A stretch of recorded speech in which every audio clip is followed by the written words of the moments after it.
Assalamualaikum warahmatullahi. Dapur, sumur, kasur.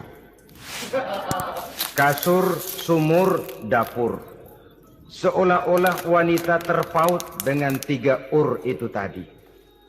Seolah-olah wanita tidak bisa berbuat lebih banyak daripada itu. Bahkan di tengah masyarakat jahiliyah, bayi perempuan mendatangkan aib sehingga mereka lalu dikubur hidup-hidup.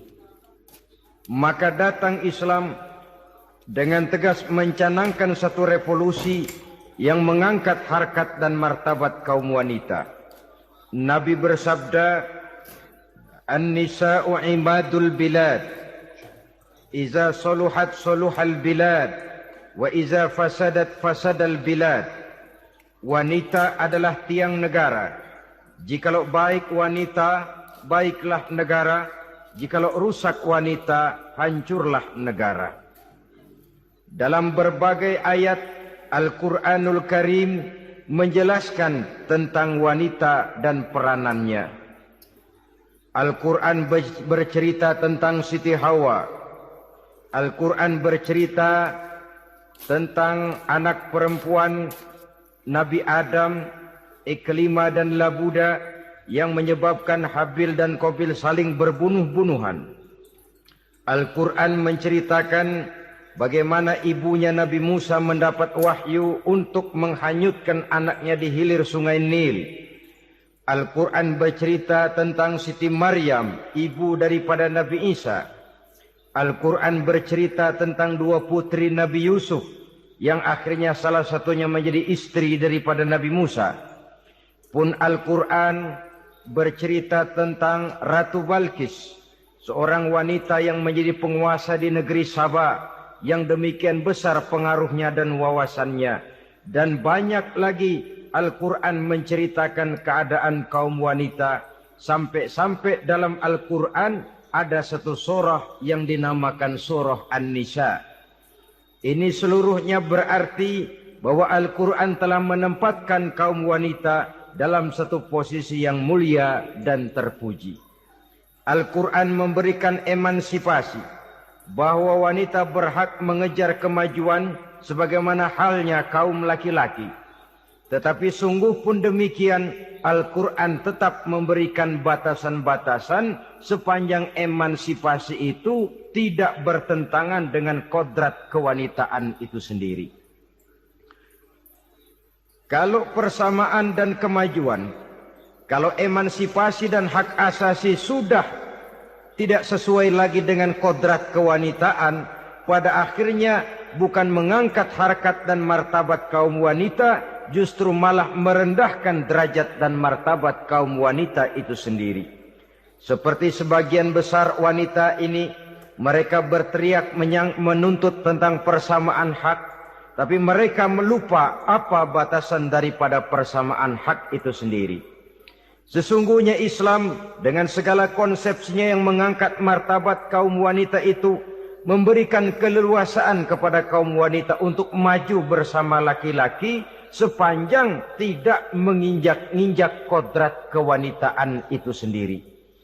Kalau sudah sampai kepada menginjak kodrat kewanitaan, maka akan merendahkan martabat kaum wanita. Sebab apa?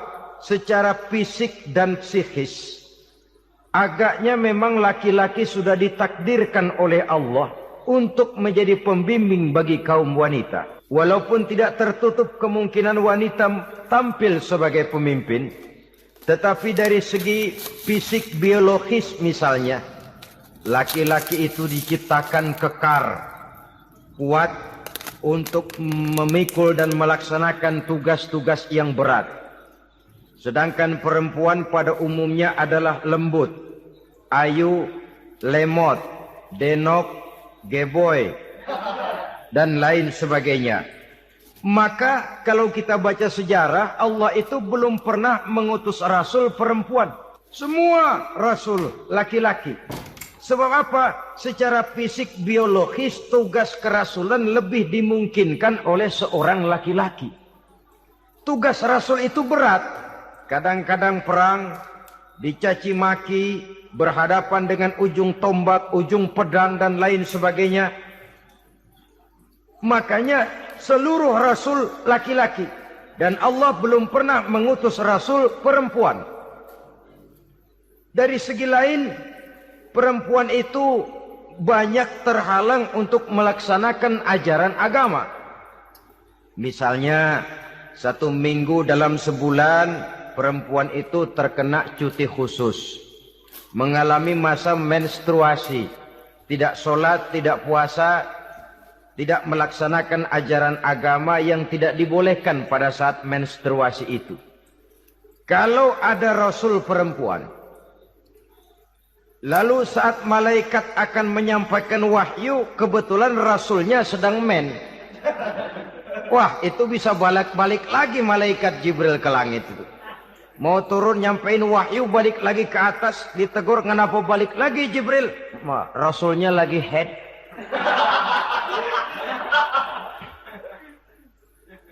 Atau pada saat agama dalam bahaya, agama dalam hinaan, agama dalam ancaman, rasulnya perempuan kebetulan sedang hamil besar. Apa lalu perang ditunda? Pengumuman perang ditunda saja sampai rasul melahirkan. Tentu lebih tidak mungkin lagi. Secara fisik, biologis, laki-laki lebih memungkinkan untuk melaksanakan tugas kerasulan ini. Maka seluruh rasul yang diutus Allah adalah laki-laki. Saudara hadirin yang saya muliakan, sungguh pun demikian, Islam itu mengangkat martabat wanita sedemikian tinggi sebagai tiang negara yang menentukan jatuh dan bangunnya negara, yang ikut mewarnai bahkan menjadi warnanya suatu negara. Walaupun peranannya memang tidak begitu kelihatan, tapi sesungguhnya amat sangat menentukan. Oleh karenanya, secara umum, emansipasi yang digariskan oleh Islam, emansipasi yang tidak bertentangan dengan kodrat kewanitaan di berbagai aspek kehidupan. Kalau sekarang emansipasi ini kelihatannya sudah salah pasang, salah kaprah. Bahkan belum lama kita menyaksikan bagaimana ada binaragawati. Di zaman sekarang perempuan sudah mulai angkat besi. Saya mulai mikir kalau perempuan sudah pada angkat besi, ini sudah tanda suaminya udah dekat dibanting-bantingin ini. Tahun-tahun mendatang mungkin akan menyusul perempuan mulai narik becak.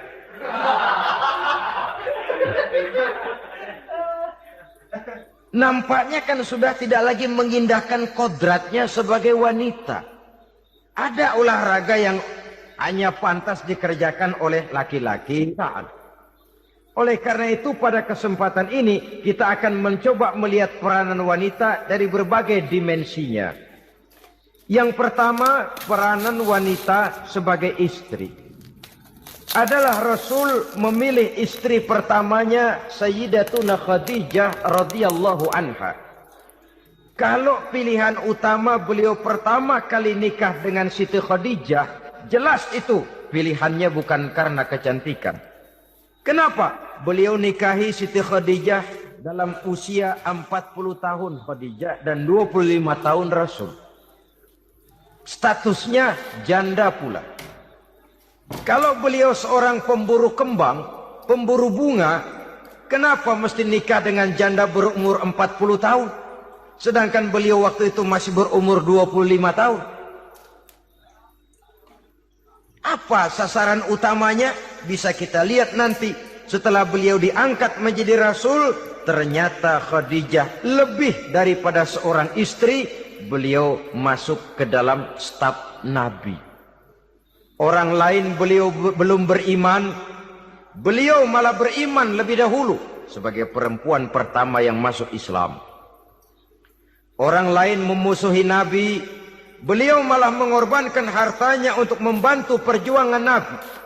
Istri setia semacam ini, dengan peranannya sebagai istri yang sedemikian rupa, memberikan andil yang sangat besar bagi kesuksesan dan keberhasilan seorang suami. Sebaliknya, seorang istri bisa mempengaruhi suaminya. Seorang suami yang jujur, polos, lugu, sederhana, bisa jadi koruptor ulung kalau didorong-dorong oleh istrinya. Seorang istri Pak Lurah memang tidak ikut mengatur kelurahan, tapi dia bisa mewarnai suaminya.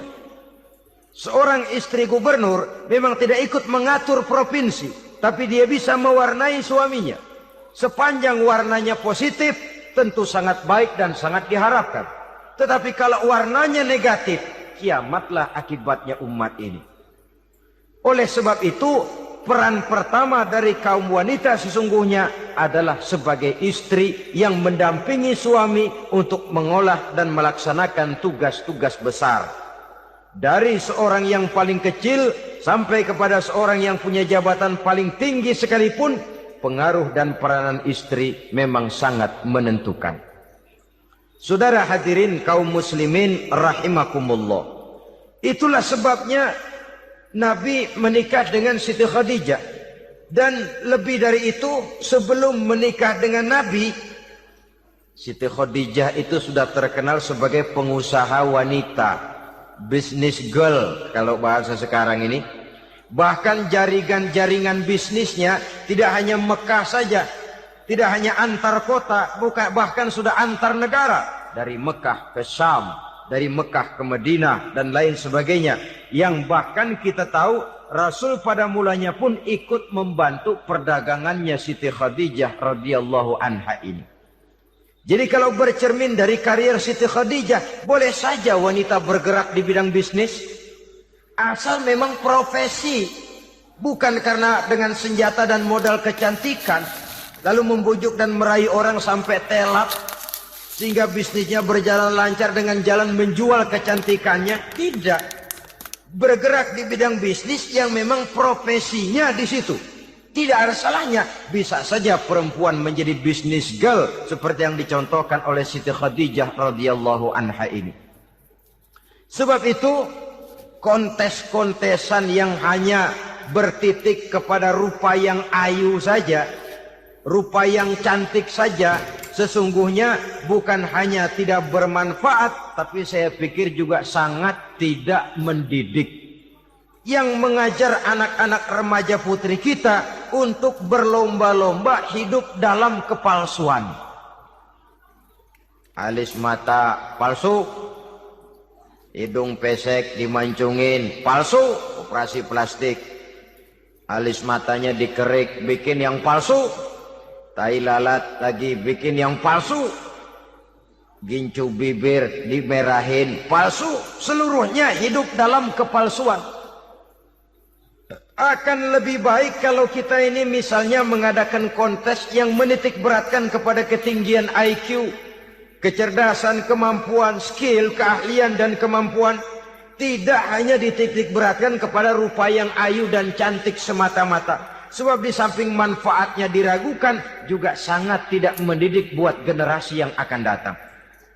Terutama ibu-ibu, peran utama wanita sesungguhnya adalah sebagai istri mendampingi suami dalam melaksanakan tugas-tugas besar. Satu hari, serombongan ibu-ibu pernah datang menghadap Rasul mengajukan satu resolusi. Protes kalau bahasa kita sekarang. Ya Rasul, ada apa bu? Kalau laki-laki sih enak. Enak bagaimana? Iya, kalau orang laki-laki sholat, perempuan sholat. Laki-laki puasa, perempuan puasa. Laki-laki pergi haji, perempuan pergi haji.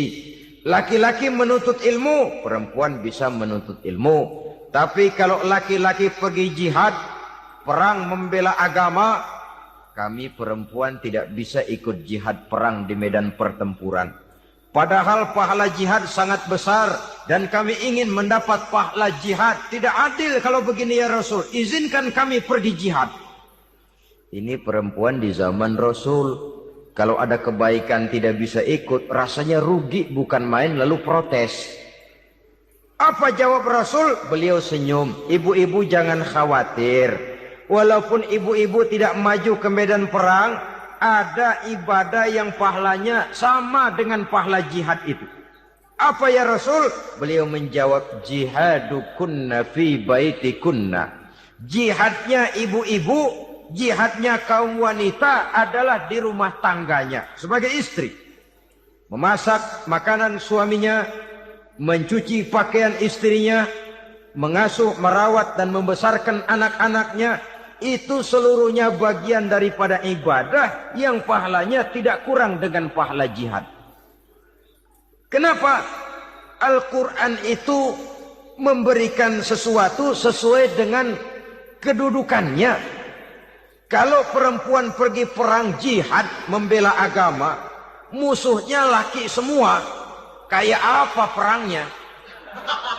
Itu musuhnya bisa nggak mau pakai pedang, perangnya udah gulat aja udah. Sehingga Rasul lalu memberikan satu jalan keluar yang membuat wanita-wanita itu lega. Jihadukunna fi baitikunna. Ibu-ibu sih tidak usah khawatir. Jihad ibu adalah di rumah tangga ibu-ibu semua. Sejak bangun tidur sampai tidur kembali, nyaris kaum ibu itu 24 jam pekerjaannya. Sebagai istri, dia melaksanakan jihad di rumah tangganya. Peranan wanita yang pertama adalah sebagai istri yang walaupun tidak kelihatan dan menonjol seperti halnya laki-laki, tapi sangat mewarnai, bahkan menjadi warna dari tugas apapun yang dihadapi oleh suaminya. Dulu ada seorang orator, kalau pidato hebat bukan main. Kalau dia bernada gembira, semua orang senyum. Kalau dia bercerita tentang sesuatu yang sedih, satu masjid orang nangis. Orang tanya kepadanya, Pak, bisa pidato begitu hebat, siapa yang bikin? Ya saya sendiri. Istrinya dari belakang bilang, tidak, yang bikin pidatonya hebat saya. Kata suaminya, mana bisa, saya, kata istrinya. Kalau saudara tidak percaya, tunggu Jumat depan. Dia khutbah Jumat, saya akan bikin khutbahnya tidak hebat, kata istrinya. Sudah hari Rebo, siap-siap mau bikin konsep khutbah. Baru mau nulis, datang istrinya. Bang, tolong pegangin anak, saya mau ke warung. Mau bikin konsep lagi, kata istrinya, Bang, tolong ini, tolong itu, tolong ini. Sampai mau berangkat khutbah Jumat, khutbah belum selesai dibikin. Begitu naik mimbar, kehabisan bahan. Sudah 10 menit masih ama ba'du, ama ba'du, ama ba'du. Ini yang dengar heran, ini orang kok bicaranya bisa cuma amat sama badu, amat sama badu saja. Di situ kelihatan saudara-saudara betapa peran serta istri yang walaupun tidak kelihatan oleh pandangan mata yang zahir, tapi teramat sangat menentukan. Sekali lagi, tidak ada seorang suami bisa sukses jadi apapun dia tanpa peran serta istrinya di rumah. Tidak ada kemajuan yang bisa diperoleh kalau tidak karena peran serta istrinya di rumah. Tidak ada kesuksesan yang bisa diraih tanpa keikutsertaan daripada istrinya di rumah. Walaupun suaminya yang dikenal orang, suaminya yang dipuji orang, suaminya yang disanjung orang, bagian besar tetaplah saham dan andil daripada istrinya yang di rumah itu. Ini makna an-nisa imadul bilad. Wanita adalah tiang negara. Jikalau baik wanita, baik negara. Jikalau rusak wanita, hancur negara. Karena wanita, negeri Salba menjadi terkenal, tentram, aman, wawasan politiknya luas. Seorang semacam Cleopatra bisa menaklukkan Julius Caesar. Dan begitu selanjutnya. Banyak cerita-cerita betapa wanita yang berperan di belakang layar ini bahkan bisa menggoyangkan negara. Bahkan yang paling dekat saja contoh dengan kita, Senator Gary Hart. Saudara masih dengar tentu itu. Betapa harus terpaksa mengundurkan diri dari pencalonan presiden Amerika karena kasusnya dengan Donna Rice itu, dengan hostess itu. Betapa di sini seorang perempuan atau seorang wanita sanggup membongkar seseorang yang punya masa depan ceria untuk menuju kursi kepresidenan dari suatu negara adidaya seperti Amerika bisa gagal berantakan karena skandalnya itu. Apa penyebabnya? Wanita.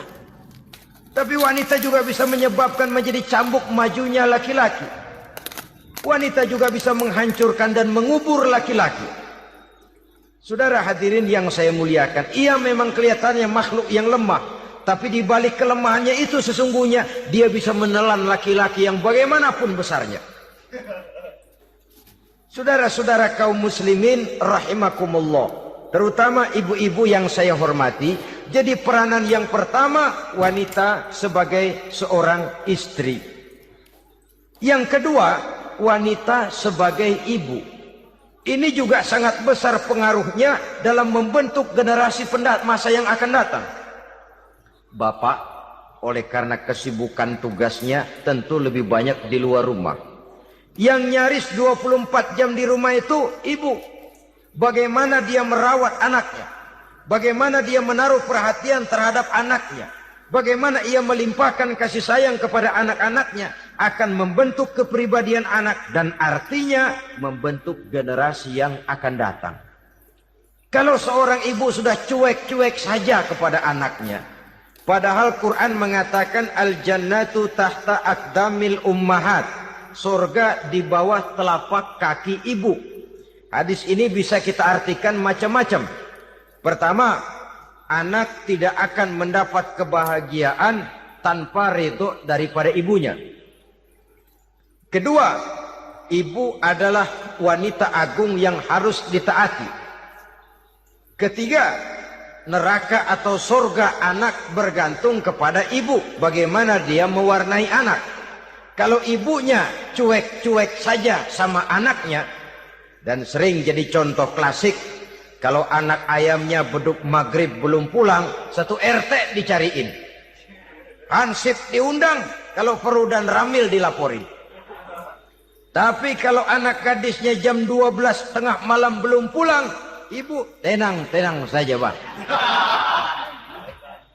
Tidak tergerak dan tidak tertarik hatinya. Ya tentu tidak semua. Kalau sudah begitu, bukankah hakikatnya ibu sudah menciptakan neraka buat anaknya sendiri? Khalil Gibran dalam satu tamsil yang indah pernah mengatakan, kalau kita diberikan sebutir mutiara, sebutir intan, dan intan itu sebutirnya sebesar telur ayam, benda yang sangat langka dan berharga, tentu kita sayang intan atau mutiara itu. Kita jaga baik-baik, kita simpan dalam kotak, kotaknya kita kunci, kotak itu kita simpan di dalam lemari, lemarinya kita kunci lagi, lemarinya ada di dalam kamar, kamarnya pakai pintu, pintunya kita kunci lagi.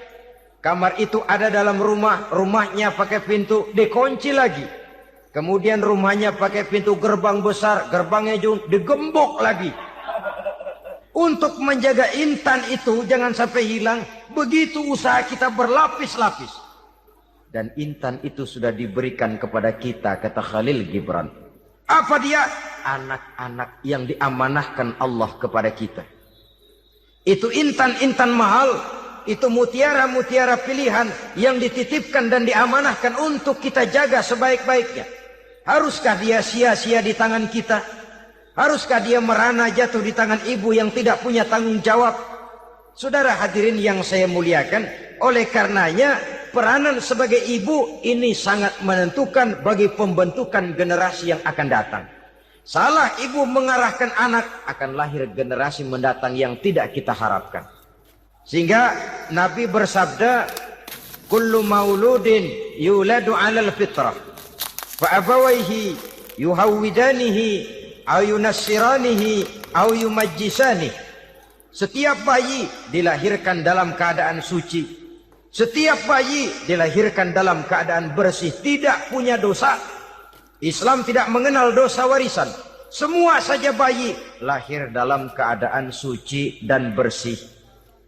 Kalau demikian lalu bagaimana? Kata Nabi, ibu bapaknya lah yang kelak akan menjadikan anak itu sebagai Yahudi, yang kelak menjadikan itu anak itu sebagai Nasrani, atau menjadikan anak itu sebagai majusi. Ibu bapaknya yang mewarnai anak.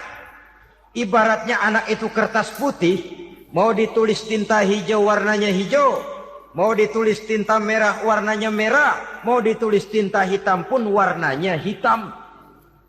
Oleh karena itu pembentukan anak yang soleh secara mental sesungguhnya sudah diwarnai oleh kebiasaan ibu bapak dalam pergaulan di rumah tangganya. Secara mental. Sehingga dengan demikian saudara-saudara, salah kaprah ibu dalam mengarahkan anak-anaknya akan melahirkan generasi penerus yang sungguh-sungguh tidak kita harapkan. Dan pada gilirannya akan membahayakan perkembangan bangsa dan negara, membahayakan kita sebagai suatu umat. Apalagi sekarang ini masih banyak orang-orang muslim, orang-orang tua muslim yang kadang-kadang menyekolahkan anaknya di sekolah yang membahayakan akidahnya, mematikan imannya, menghancurkan tauhidnya.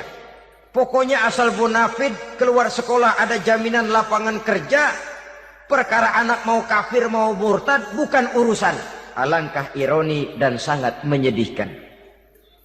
Saudara-saudara yang saya hormati, jadi dari segi kaum wanita peranan ibu sangat besar.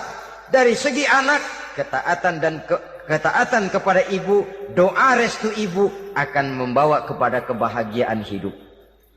Doa ibu mustajabah, kutukan ibu manjur. Beberapa hikayat dan riwayat menjadi contoh dan tamsil buat kita betapa tidak ada satu kebahagiaan di dunia ini yang bisa ditegakkan tanpa doa restu daripada ibu. Pantas kalau dalam Al-Quran ada ummul kitab, ibunya atau induknya kitab.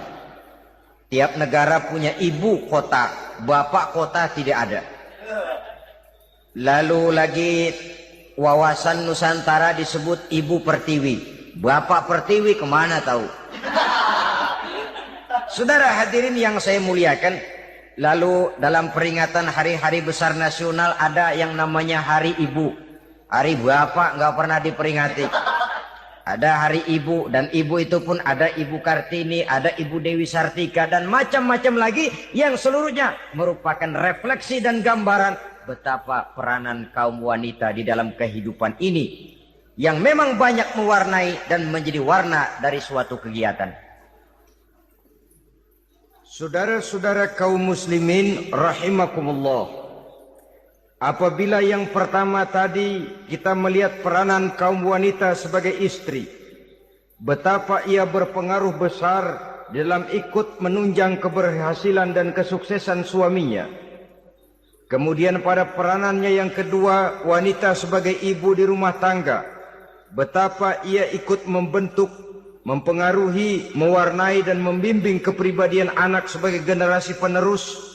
Maka pada peranan yang ketiga ini kita akan melihat wanita sebagai social agent, sebagai penggerak kegiatan sosial di berbagai bidang kehidupan.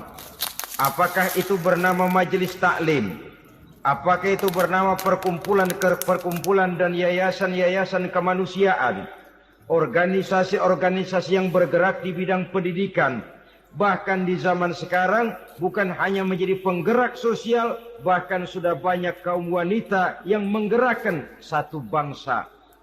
Dunia mengenal Margaret Thatcher, dunia mengenal Indira Gandhi, dunia mengenal Bandara Naike, dunia mengenal Corazon Aquino, dunia mengenal Golda Meir dulu itu dari Israel.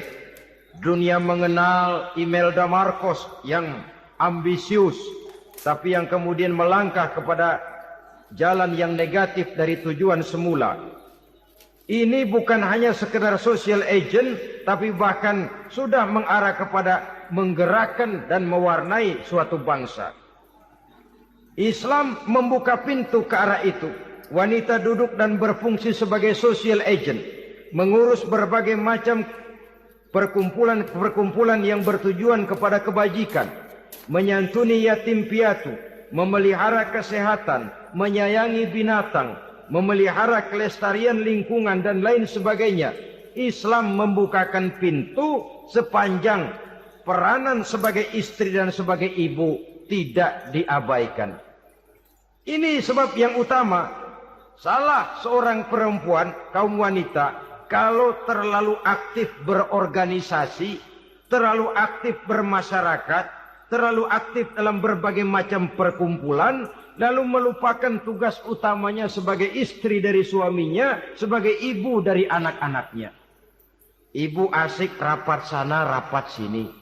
Anak tidak pernah diajak rapat, akhirnya si anak bikin perkumpulan sendiri, rapat menurut versi mereka.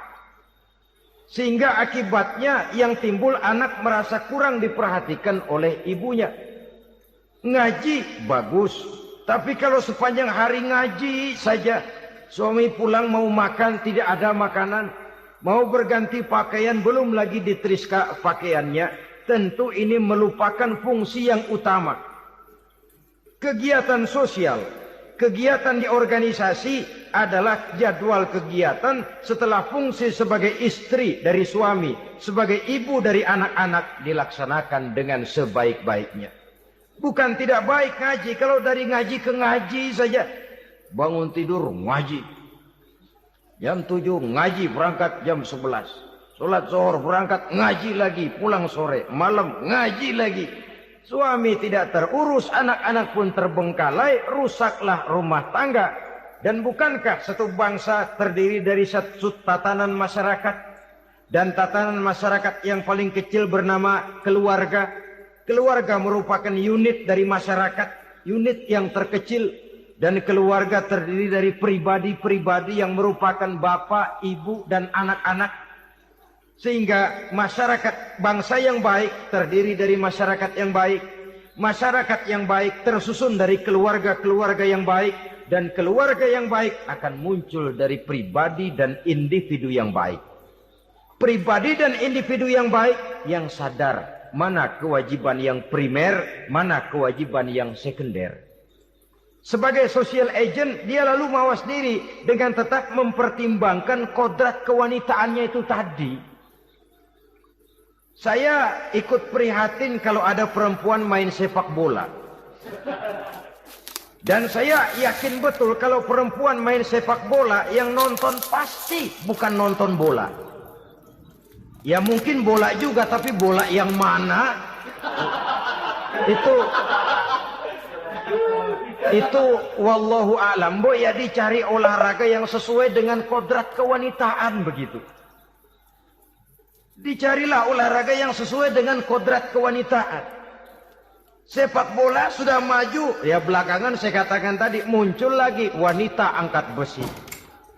Belakangan bisa kita bayangkan wanita main tinju. Babak belur sudah kalau sudah begitu. Kemajuan dengan melupakan kodrat kewanitaan akan menyengsarakan kaum wanita itu sendiri.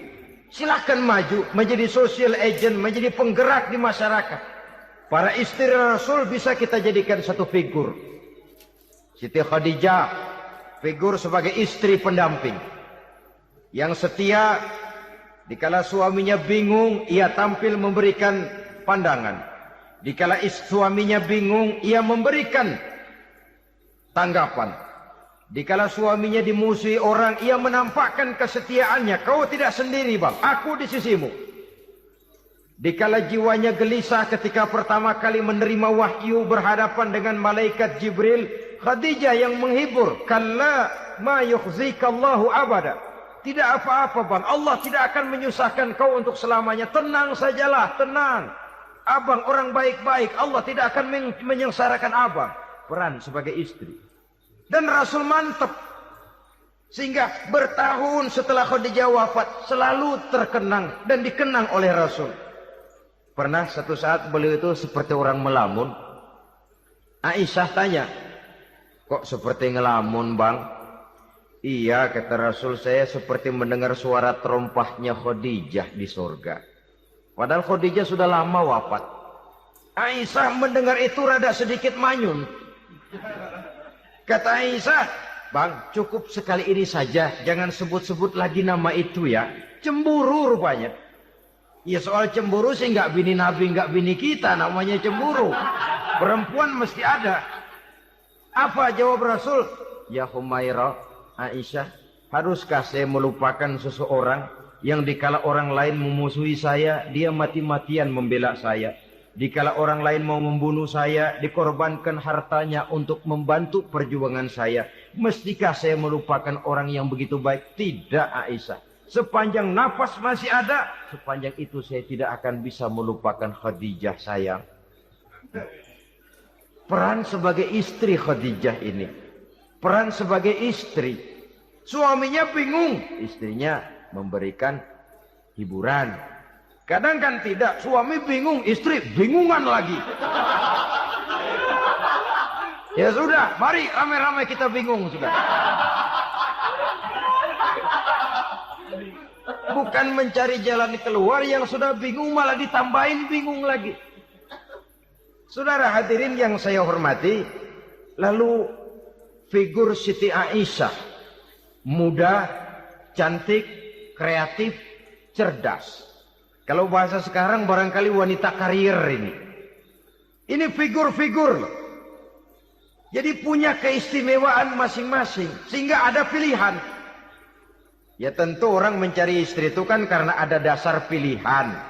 Mungkin rupanya kurang menarik tapi akhlaknya bagus. Mungkin akhlaknya sedang-sedang saja tapi potongannya cakep. Masih ada pilihan. Sudah potongan jelek, akhlak bejat. Emangnya lu milih merem tempo hari ya?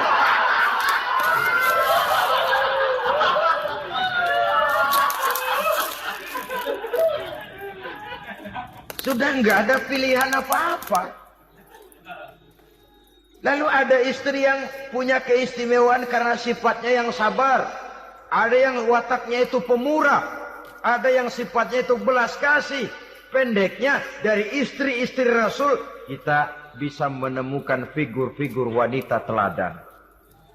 Sehingga keliru kalau kaum orientalis barat mengatakan Rasulullah itu katanya sesungguhnya adalah seorang seks maniak. Istrinya banyak. Oh ini memang bajingan ini orientalis ini. Kalau Rasulullah itu seorang seks maniak, tentu yang dinikahinya itu pertama jelas gadis semua. Yang kedua tentu cantik-cantik semua. Dari istri-istri beliau yang dikawininya dalam keadaan gadis cuma Siti Aisyah.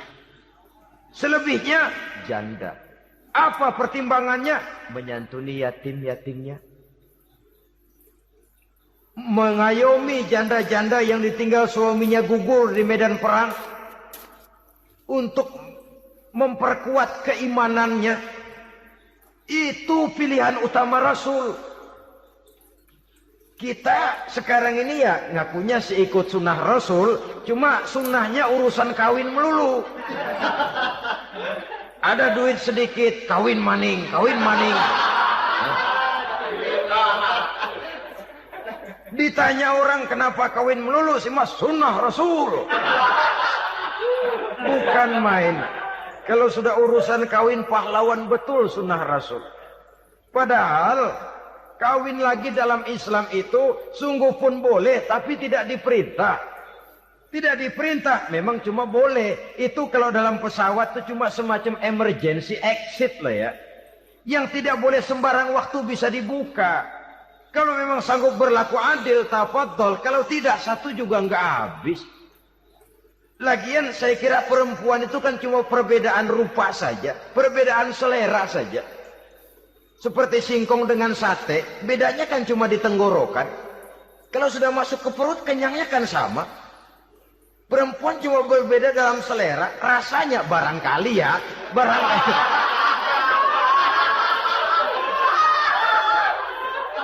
Barangkali. Tidak jauh beda. Saudara hadirin, nah Islam ini mengatur lewat pintu yang dinamakan nikah itu tadi. Sehingga dengan demikian bisa dinikmati secara tenang, tentram. Tidak usah manusia ya, kucing saja. Coba lihat kucing. Kalau ikan dia boleh nyolong kucing itu, boleh curi, makannya nggak tenang kucing. Coba lihat ini. Asal dia nyolong ikan, makannya juga mindik-mindik. Matanya nengok kiri, nengok kanan. Ada sedikit gerusak, kabur. Secara nalurinya kucing tahu kalau ini ikan curian, makannya nggak tenang dia. Tapi kalau ikan kita kasih, kucing anteng, geledek juga nyamber, manteng aja dia. Nalurinya mengatakan ini ikan dikasih sama yang punya, tenang dia. Saudara hadirin yang saya hormati, orang juga gitu. Kalau hubungan suami istrinya sudah sah, diikat dengan akad nikah, tenang, anteng, nggak gerasak gerusuk, nggak kayak diubur-ubur maling.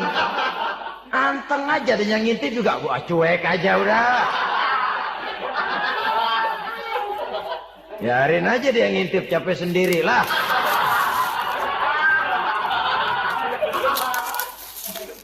Tapi kalau nyuri-nyuri, coba lihat dah. Mana di kebun. Banyak nyamuk. Banyak nyamuk. Ansip mukul tiang listrik, dia yang bingung. Islam ini sesungguhnya memudahkan jalan, saudara-saudara. Jadi sebagai social agent, wanita bisa melakukan, bisa berperan untuk itu.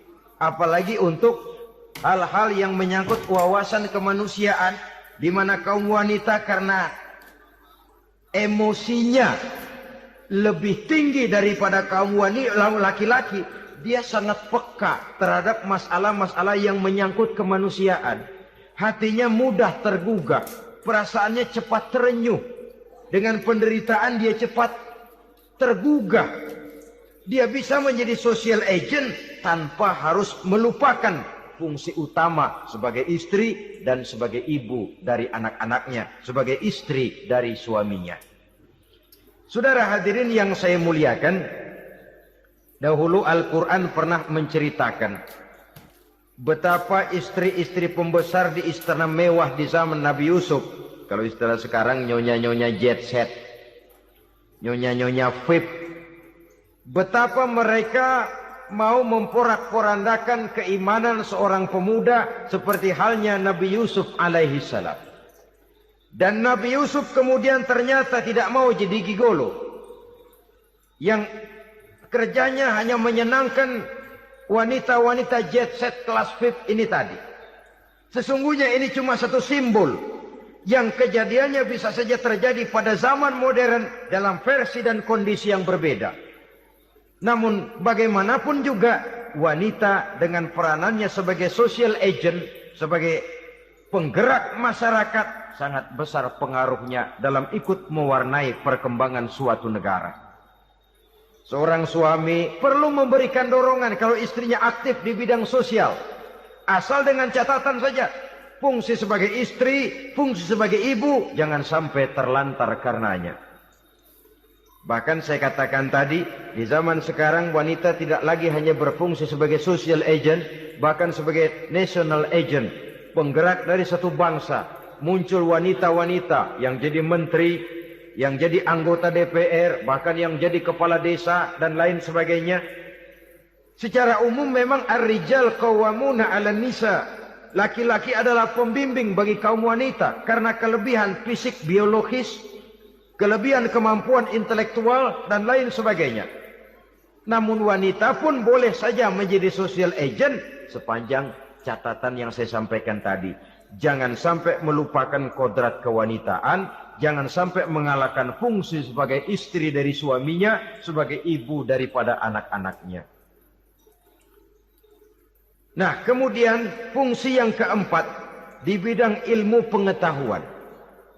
Islam memberikan kesempatan yang sama kepada kaum wanita. Thalabul ilmi faridatun ala kulli muslimin wa muslimatin. Menuntut ilmu itu wajib hukumnya bagi orang Islam, baik laki-laki maupun perempuan. Sampai dibentuk kalimat pengecuali khusus ini. Muslimin wa muslimatin. Bagi muslim laki-laki, bagi muslim perempuan.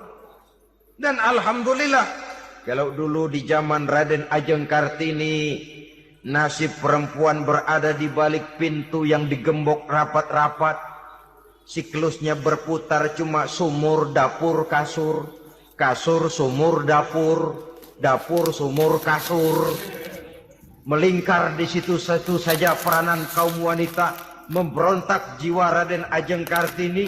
menuntut persamaan bahwa wanita berhak maju sama dengan laki-laki, entah Islam sejak 14 abad yang lalu sudah mencanangkan ini. Menuntut ilmu wajib bagi laki-laki dan perempuan beragama Islam. Orang Islam baik dia laki-laki, baik dia perempuan, wajib menuntut ilmu. Ilmu dalam artian umum, tidak hanya sekedar fikih tauhidnya, ya di bidang kedokteran, di bidang teknik, di bidang hukum dan lain sebagainya. Ini yang perlu dibanggakan. Kalau perlu, ini yang perlu diadakan kontes. Kontes IQ, wanita yang paling berprestasi di bidang ilmiah, wanita yang punya prestasi di bidang menjaga kelestarian lingkungan hidup, wanita yang punya prestasi menggerakkan sosial, menyantuni yatim piatu, memelihara kesehatan. Adakan kontes macam itu untuk mendorong. Ini enggak, kalau kontes yang diukur betis, bibir, pinggul, payudara, lubang hidung, ukur sekalian kita. Apa manfaatnya dan apa unsur pendidikan yang ada di dalamnya? Tidak menguntungkan, tidak mendidik, dan tidak membawa manfaat. Kecuali lalu yang timbul pola hidup konsumen, pola hidup konsumer, pola hidup yang material, pola hidup yang wah, pola hidup yang gemerlapan. Ya, kalau oleh anak-anak muda yang terjangkau, kalau tidak, dia hanyut ditelan mimpinya. Dia ingin bergaya hidup jet set. Sementara dia dihadapkan oleh kenyataan bahwa dia tinggal di kampung. Ibu bapaknya orang kampung. Dan lain sebagainya. Jiwanya berontak, terjadilah kegalauan, terjadilah kerancuan, terjadilah komplikasi, perang di batin antara keinginannya dengan lingkungan nyata yang dihadapinya. Dan kalau sudah ada gejala semacam itu, penyakit-penyakit kejiwaan akan mudah muncul. Ini gejala terutama buat orang-orang yang tinggal di daerah transisi. Kota besar bukan, kampung banget juga enggak. Daerah cekak. Akibatnya gayanya ya sering gaya enggak karu-karuan. Gaya kepalang tanggung jadinya. Saudara hadirin yang saya muliakan, akhirnya apa? Santri, tapi lagunya kayak koboi. Koboi, tapi sesungguhnya santri. Saudara hadirin yang saya hormati. Maka di bidang ilmu pengetahuan, wanita mempunyai peranan yang sangat besar. Dia bisa tampil dengan karya-karya ilmiahnya yang membawa manfaat bagi perkembangan agama, bangsa, dan negaranya. Majulah kaum wanita dengan ilmu pengetahuan. Tuntutlah ilmu seluas-luasnya. Kita hidup di satu negara yang merdeka. Kita beragama yang memberikan satu keyakinan bahwa menuntut ilmu merupakan kewajiban. Bahwa peranan wanita tidak hanya di belakang dapur. Lain sebagainya yang seluruhnya terpantul dari dinamika kehidupan kaum wanita. Saudara-saudara kaum muslimin rahimakumullah. Kemudian yang kelima, peranan wanita dalam bidang agama. Kita bersyukur sekarang ini gejalanya dimanapun pengajian, biasanya lebih ramai pengajian ibu-ibu dari bapak-bapak. Peringatan hari-hari besar keagamaan, biasanya lebih ramai ibu-ibu daripada bapak-bapak. Pengajian, ibu lebih ramai. Padahal kalau bicara sibuk, lebih sibuk ibu daripada bapak misalnya. Kalau sudah pengajian bapak-bapak, biasanya pengajiannya ramai cuma 3 giliran itu. Pembukaan, maulid, penutupan. Kalau sudah yang rutin pengajian tiap minggu, 3 pojok yang ngaji. Yang atu nguap, yang atu pules, yang atu ngiler. Saudara hadirin yang saya muliakan, ada badan kontak majelis taklim yang merupakan wadah daripada kegiatan ibu-ibu. Ada Ittihadul Muballighat, Persatuan Muballighat, ada Persatuan Para Asatizah, dan macam-macam lagi peranan ibu-ibu di dalam kehidupan beragama. Tapi sesungguhnya Harus dimulai dari bagaimana si ibu mewariskan jiwa agama kepada anak-anaknya di rumah tangganya. Kalau itu gagal, dia mau melangkah ke masyarakat, dia sudah gagal sejak awal sesungguhnya. Keberhasilannya dia menata masyarakat akan mengakibatkan dia nanti bernasib seperti Nabi Nuh. Berhasil mengajak beberapa orang kafir mengikuti ajarannya, tapi gagal mengislamkan putranya sendiri Kan'an. Bukan tidak berusaha, tapi memang Allah sudah menghendakinya sedemikian untuk menjadi contoh buat kita semua. Yang penting orang tua berusaha dan berikhtiar. Kalau sudah berusaha dan berikhtiar, anak ternyata memang sulit diurus, barangkali memang fotokopinya Kan'an tuh anak. Ya orang tua kalau sudah berusaha, ya tawakallah. Jangan belum berusaha lalu berkata, jangan anak kita, anak Nabi aja ada yang bengal. Ngajar tidak mau, mengajar anak tidak mau, mendidik anak tidak mau, lalu mencontoh Nabi, salah kaprah namanya. Kaum wanita bisa berperan di dalam agama. Ketika Rasul hijrah, itu kan beliau tidak langsung ke Madinah. Dari Mekah itu beliau mengambil jalan arah ke kiri menuju Gua Sur. Ini dalam strategi militer punya makna sendiri. Jenderal yang ulung, ahli strategi militer ini. Di Gua Sur sana beliau tinggal 2 hari 3 malam. Siapa yang membawa makanan ke Gua Sur? Siapa yang menjadi kurir untuk mengintai kegiatan-kegiatan Quraisy setelah Nabi berangkat hijrah? Asma, putri Abu Bakar Siddiq radhiyallahu anhu. Jadi kurir, jadi spion membawa makanan untuk Rasul dan ayahnya di Gua Sur. Ini peranan wanita. Di tengah bahaya, di tengah keadaan posisi terjepit, Rasul di dalam gua, diamatinya keadaan Quraisy, dilaporkannya kepada Rasul. Jasa seorang wanita bernama Asma, putri dari Abu Bakar Siddiq radhiyallahu anhu. Rabi'atul Adawiyah, seorang sayyidah sufiyah, ahli tasawuf yang terkenal dengan ajaran cintanya kepada Tuhan. Dia bisa menjadi tokoh wanita dalam gerakan sufi oleh karena kegiatannya di bidang agama dalam arti mujahadahnya kepada Allah Subhanahu wa taala. Dia korbankan bagian besar daripada hidupnya untuk mengabdi kepada Allah. Setelah suaminya meninggal, seumur hidup dia tidak pernah nikah lagi. Bukan tidak cantik, cantik. Bukan tidak ada yang mau, banyak yang meminang. Bahkan diantaranya termasuk Sufyan Tsauri, seorang tokoh juga. Pernah mencoba meminang beliau. Kata Sufyan, Rabi'ah, bagaimana? Kamu kan janda? Iya. Lalu, saya kan duda. Jadi bagaimana? Daripada kita masing-masing sendiri-sendiri kan lebih baik kita join. Maksud kamu apa? Saya mau meminang kamu. Boleh? Tapi mas kawinnya saya minta engkau jawab 4 pertanyaan saya. Kalau bisa, diri saya seutuhnya saya berikan kepada kamu. Kalau tidak, tidak usah saja. In ajabtani fi 4 masail fa ana laka. Kalau engkau sanggup menjawab 4 pertanyaan saya, seluruh diri saya bulat-bulat saya serahkan kepada kamu. Yang pertama, Sufyan, semua orang kan bakalan mati. Iya. Ya soal mati sih sama, mati. Cuma hakikat mati kan lain-lain. Ada yang matinya itu husnul khatimah. Mati baik di akhirnya. Lagi ngaji, mati.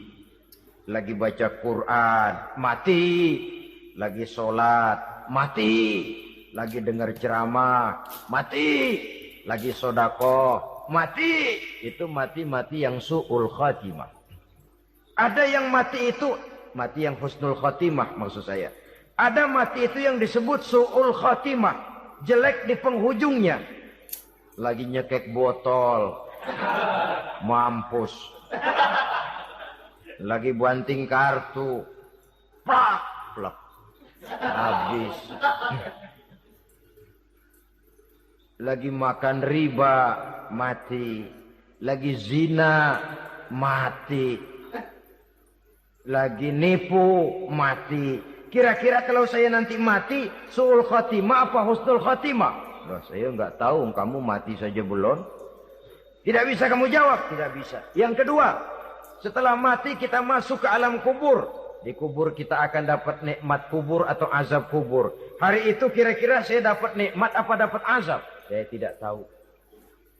Di padang mahsyar setelah ditimbang kita dapat kitab di tangan kanan kalau baik, di tangan kiri atau dari belakang kalau jahat. Hari itu saya dapat kitab di tangan kiri apa tangan kanan? Saya nggak tahu. Yang keempat, orang akan lewat di atas sirat. Yang selamat sampai surga, yang celaka sampai ke neraka. Kira-kira saya yang selamat apa yang celaka? Wah, kata Sofyan, gua nggak tahu, udah butak dah lempangan itu deh. Kalau kau tidak tahu, Sofyan, tidak bisa jawab 4 pertanyaan ini, maaf saja, lamaranmu saya tolak dan saya tidak akan nikah. Ini yang saya khawatir. Maka dia terkenal sebagai Sayyidah Sufiyah, tokoh wanita dalam dunia sufi. Dan artinya wanita bisa berperan banyak dalam bidang agama. Sebagai pengasuh majelis taklim, sebagai pengasuh yatim piatu, sebagai gerakan-gerakan keagamaan yang positif dan lain sebagainya. Ini dimungkinkan karena Islam menunjang harkat dan martabat kaum wanita. Maka majulah kaum wanita Islam Indonesia dengan tetap menjaga kodrat kewanitaannya. Inilah yang kita sampaikan pada kesempatan ini.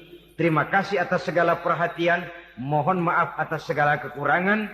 Wassalamualaikum warahmatullahi wabarakatuh.